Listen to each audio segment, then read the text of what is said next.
शादी.com या मॅट्रिमोनियल संकेतस्थळावरून ओळख करून घेत एका महिलेची फसवणूक आणि लैंगिक शोषण केल्याची धक्कादायक घटना समोर आली आहे। आरोपीने सुरुवातीला फेसबुकद्वारे महिलेशी जवळीक साधून प्रेमाचे जाळे विणले। आपला घटस्फोट झाला असून वेगळा राहत असल्याचे खोटे सांगून त्याने पीडित महिलेचा विश्वास संपादन केला। मात्र एके दिवशी आरोपीने आपल्या व्हॉट्सअप स्टेटसवर पत्नीला लग्नाच्या वाढदिवसाच्या शुभेच्छा दिल्याचे पीडितेच्या निदर्शनास आले। संशय आल्याने महिलेने सखोल माहिती घेतली असता आरोपीने पत्नीसोबत राहत असूनही केवळ शरीर सुखासाठी आणि फसवणुकीच्या उद्देशाने आपल्याशी संबंध ठेवल्याचे स्पष्ट झाले।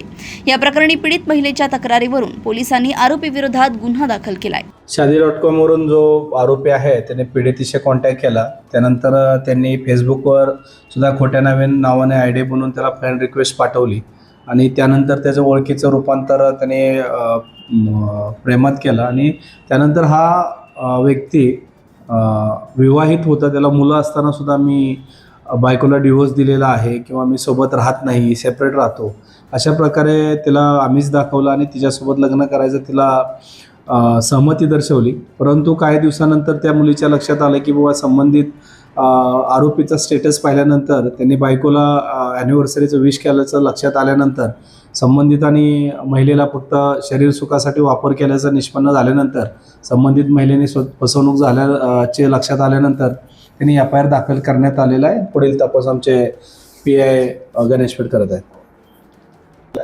याच्यामध्ये आता तपासात जे काही निष्पन्न होईल त्याच्या अनुषंगाने पुढील गोष्टी आपल्याला समजतील।